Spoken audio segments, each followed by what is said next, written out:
டிஎன்பிஎஸ்சில ஒவ்வொரு வருஷமும் அரசியலமைப்புடைய கேள்விகளுக்கு இது மட்டும் உங்களுக்கு தெரிஞ்சா போதும். இந்த 60 செகண்ட்ஸ்ல முழு அரசியலமைப்புடைய உருவாக்கத்தையும் என்ன அப்படின்னு பார்த்துருவோம். முதல்ல இந்திய அரசியலமைப்பு அப்படின்றத உருவாக்குறதுக்கு கான்ஸ்டியூண்ட் அசம்பிளி அப்படின்றத 1946ல கேபினெட் மிஷன் கேபினெட் திட்ட குழுவால முதல் அமைக்கப்படுது. முதலில் அதுல 389 உறுப்பினர்கள் இருந்தனர். இந்திய பிரிவினைக்கு பிறகு அது 299 உறுப்பினர்களாக குறைந்தது. இதோடைய முதல் கூட்டம் அப்படின்றது 9வது டிசம்பர் 1946ல நடந்திருக்கு. அப்போ முதல் தலைவரா டாக்டர் சச்சிதானந்த சின்ஹாவை தற்காலிக தலைவராக நியமித்தார்கள்.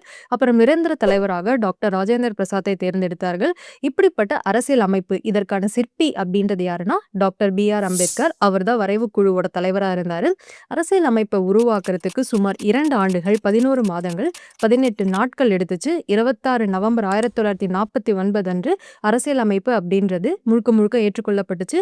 26 ஜனவரி 1950 நம்மளுடைய அரசியல் அமைப்பு அமலுக்கு வந்தது. இந்த ஒரு வீடியோல இருக்கும் தகவல்களை நீங்க நினைவு வைத்தாலே டிஎன்பிஎஸ்சி பாலிட்டியில நிறைய கேள்விகளுக்கு நீங்க பதில் சொல்லலாம். இப்படி குயிக் ரிவிஷன் வீடியோவும் உங்களுக்கு ஃபுல் வீடியோவும் வேணும் அப்படின்னா நம்ம சேனலை மறக்காம ஃபாலோ பண்ணிக்கோங்க.